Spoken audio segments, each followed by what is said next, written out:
С добрым взглядом и военной выправкой. Это бюст Дамира Исламова, героя России. Он появился на родине танкиста в Лениногорске на Аллее Героев. На открытие пришли и горожане, и родственники Дамира. Мы горды нашим Дамиром, и эту гордость ее ничем не перекроешь.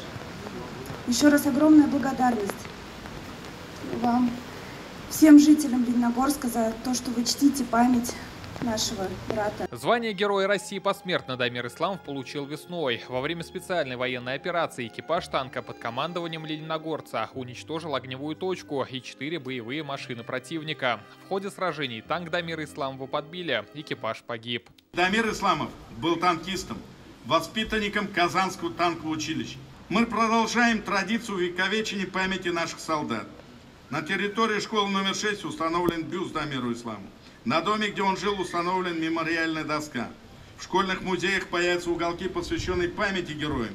Наша дисциплина состоит из 3... Рев моторов и запах жженой резины. К открытию памятника приурочили и мотошоу. Свое мастерство продемонстрировали лучшие фристайлеры страны. Хотелось поддержать, на самом деле, приехать, показать шоу, открыть этот турнир. Ответственность, конечно, чувствовалась.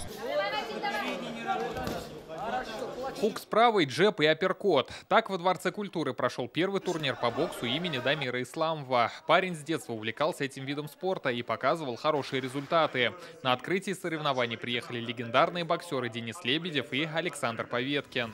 Конечно, это будет память для них. Я думаю, этот турнир должен собирать намного больше и спортсменов, и приезжать, и организаторы должны побольше приезжать. Я думаю, будут интересные бои. Возраст участников юный, но амбиции взрослые. Как отметили, турнир собираются сделать ежегодным. Рамиль Галиулян, ТНВ, Лениногорск.